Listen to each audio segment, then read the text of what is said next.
দেখুন, আজকে তৃণমূল কংগ্রেস যে একটা ন্যাক্কারজনক ঘটনা ঘটালো, এর মাসুল তৃণমূলকে দিতে হবে। আমার জেলার আইটি ইনচার্জ ষষ্ঠীচরণ দে,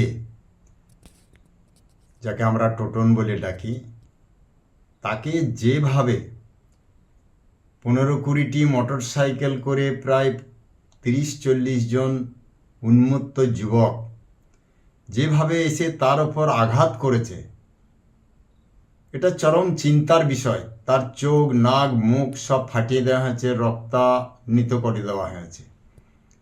তারা কি চাইছে? আজকে সকালবেলায় তাদের সভাধিপতি কাজল শেখকে হাতে তরবারি দেওয়ার পর কি তাদের উৎসাহ বেড়ে গেল যে এইভাবে খুন খারাপি করে রাজনীতি করব? এটাই কি তারা পরিচয় দিল? আমি বলছি, কাঁচের ঘরে ঢুকে ঢিল মারা অন্যায়। তৃণমূলের কর্মীরা কাঁচের ঘরে ঢুকে ঢিল মারছে। ওরা ভাবছে আমরা এখানে হয়তো মারলাম। ওরা তো ভগবানের কেউ বর পায়নি।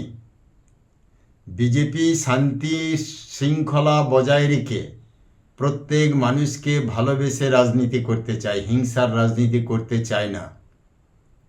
কিন্তু সাপের লেজে পা দিলে সাপ ছোবল মারে, মৌচাকে ঢিল মারলে মৌমাছি হুল ফোটায়।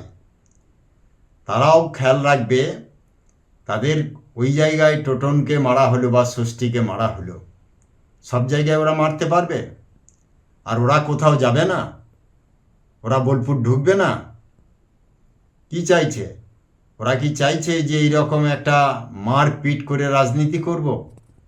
আমি খুব সাবধান করছি, সঙ্গে সঙ্গে পুলিশ প্রশাসনের কাছে আপনাদের মাধ্যমে আবেদন রাখছি, অবিলম্বে কালকের মধ্যে যদি গ্রেপ্তার না হয়, তাহলে ভারতীয় জনতা পার্টি কি আন্দোলন করতে পারে সেটা প্রশাসন দেখবে।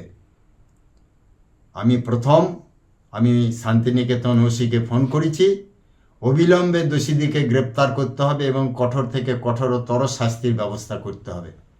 অন্যথায় ভারতীয় জনতা পার্টি, আমি ওই শান্তিনিকেতন থানা পুলিশ প্রশাসনকে অচল করে রেখে দেবো কদিন।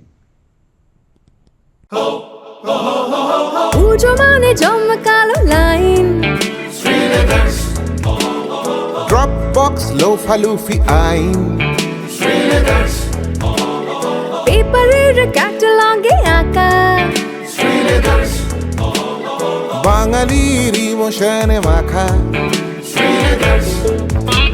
এ ভরসা কি উপায়, জার্নি পায়ে পায় পৌঁছে দেবে ঠিক ডেস্টিনেশন। বিশ্বমান শ্রীলেদার্স, খাঁটি দাম শ্রীলেদার্স। শ্রীলেদার্স, হাওড়া ময়দান।